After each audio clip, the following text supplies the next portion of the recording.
Wow. Mr. Arevalo, kanina, nandito ako kanina, umakyat na ako. Pagbalik ko rito, nakatungo ka pa rin. Sino ba talaga kausap mo dyan? Buksan mo yung mic. Wala po, Your Honor. Meron ka ba abogado? Yes po, Your Honor. Ikaw may-ari ng Wawaw. Opo, Correct? Your Honor. Ano ba yan? Sole proprietorship, partnership, or corporation? Sold po, Your Honor. Sole, ikaw lang. Magkano paid up capital? Magkano capital mo dyan? Nung una po is 9 million po, 2017. 9 million. 2017 po, nag-start po kami. 2017 17 po. up to now. Hindi po. Sole proprietor pa rin hanggang ngayon. Apo. Okay. Paano ka naka-garner with 9 million as your capital? Paano ka nakakuha ng malalaking proyekto sa DPWH? Nag-start lang po kami nung 2019 po na may nagka-project po. 2019? Opo. Sino kausap mo? Wala po, Your Honor. Wala po. Wala kang kausap? Wala po. Okay. Involved ka sa Ghost Project? Your Honor, I invoke my right to self-incrimination, Your Honor. Ano nga? Pakiulit. I invoke my right for self-incrimination, Your Honor. What?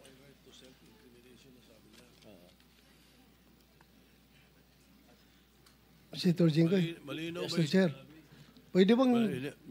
linawin muna natin yung sinabi kasi ang narinig ko, I invoke my right to self-incrimination.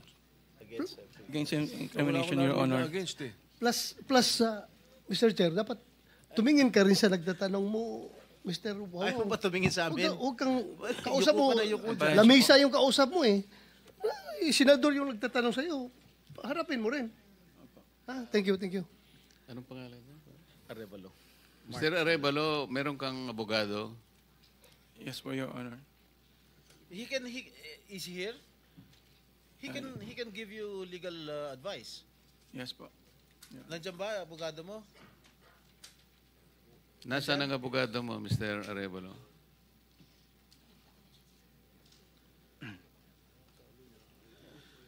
Nasa likod ko po, Your Honor.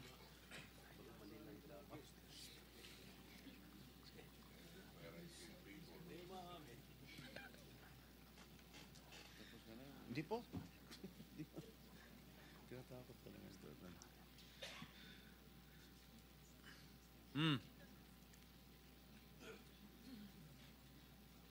Oh, answer. Teka muna, so may in-advisean ka na ng abogado mo, ha? Mr. Arevalo? Are you involved in any ghost projects? Your Honor, I invoke my right against incrimination, Your Honor. Ilang taon ka na? 37 po, Your Honor. 37. Wow, bata ah. Bago ka pumasok sa mga kontrata sa gobyerno, ano trabaho mo dati?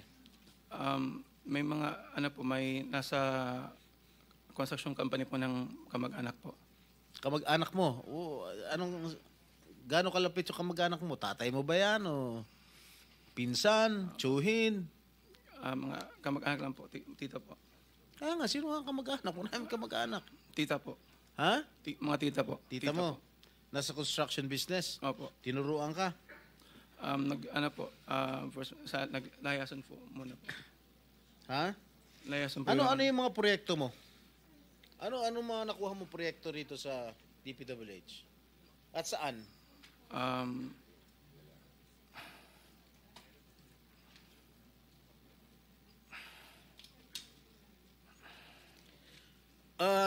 Mr. Arevalo, alam mo, malamig ulo ko ngayon ha.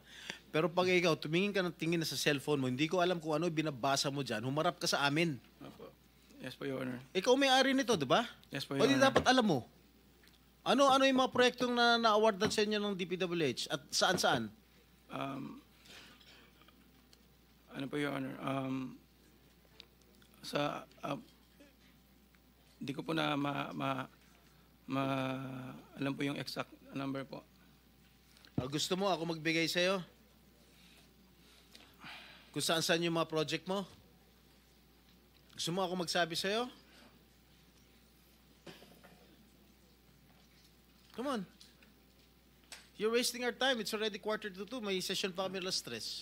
At marami pa magtatanong. That is what I was trying to advise everybody. Kasi po, gagamitin sa session mamaya ito, 3 o'clock. Kaya nililimit po namin ang sarili namin na magtanong. So, Mr. Chair, Senator kung di naman Jinggoy, sumasagot ito hindi sumasagot agad-agad ito, how can you deduct it from my time? Hey, Mr. Arevalo, sumagot ka Yes po, agad. Your Honor. Ha? Yes po. Oh, alin-alin yung mga proyekto na nawardan sa iyo ng DPWH at saan-saan to? Meron po kaming sa QC po, sa Metro Manila First. Meron din po sa Quezon. Bulacan. Your Honor, I invoke my right against self-incrimination, Your Honor. Anak ng patingo.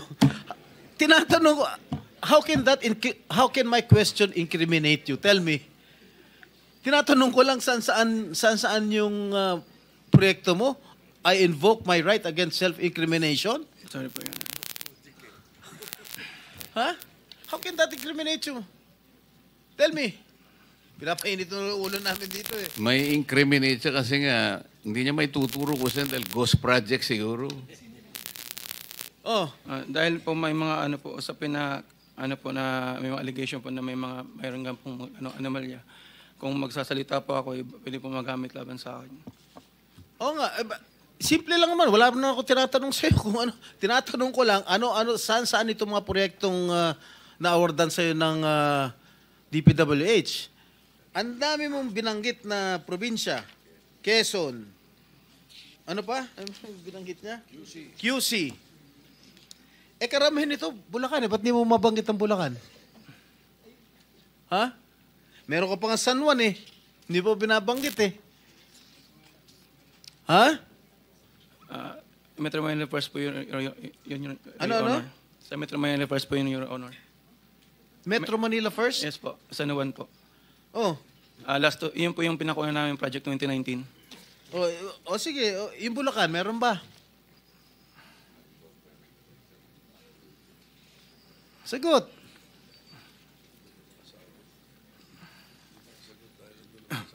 Your Honor.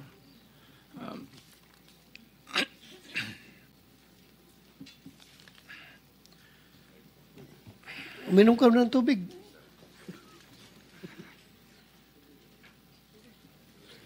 Oh. Ilan? Ilan?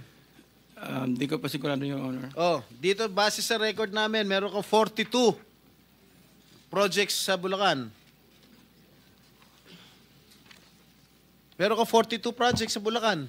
Yung bulk ng na-award na contract sa inyo ng DPWH, ang bulk mo nasa Bulacan. 42. Ha? 2 sa San Juan. 2 yata sa Quezon. Meron sa Ilocos Norte. Meron sa Caloocan. Meron sa Laguna. Yan, Bulacan lahat to. San Juan. Quezon City. Tsaka identical ang presyo, ha? Identical ang mga presyo rito. 77 million, 77 million, 72 million, 72 million. Sino ba? Bakit ganun? Oh, last and final question. Lahat Meron ba ka ng 42 projects above, how much? Yeah, 42 projects sa Bulacan, meron 90 million. Kaya nga above 50? Yes, above 50 million. Lahat. So, Mr. Arevalo, kung 42 projects ito, 42 plunder cases ito eh. Kanina sinasabi namin sa inyo, kung nakikinig po kayo, makikipag-deal kami sa inyo na po pwedeng hindi na kayo ipoprosecute criminally, magturo na lang kayo. Kasi sa palagay namin, hindi kayo ang most guilty. Kapag nakapagturo po kayo ng mga kasangkot talaga dyan, na talaga sila naman ang talagang talamak na sa paggawa nito, anong malay ninyo? Baka imbes na criminal prosecution, wag na yon. Bayaran nyo na lang ang gobyerno, pero magturo po kayo. Para meron po tayong kapuntahan talaga. Kasi kung ganito na lang tayo ng ganito, ikutan ng kito, mapipilitan po, puro plunder. Harapin po ninyo 42 plunder cases. Hindi po fair sa inyo yun eh. Alam namin, hindi lang kayo ang sangkot dyan. Marami ang kasangkot dyan. Kaya, yung abogado po siguro nag-advise sa inyo kung nakikinig. Tingnan nyo rin po na maganda ring offer para sa amin ito. Makakatulong pa kayo sa bansa. Matigil na po ito. Ilang minutes yung video? Meron ako ipapakita with the permission of the chair. Siguro 1 minute lang na video. Tingnan mo, Mr. Arevalo, kung project ng Wawaw to.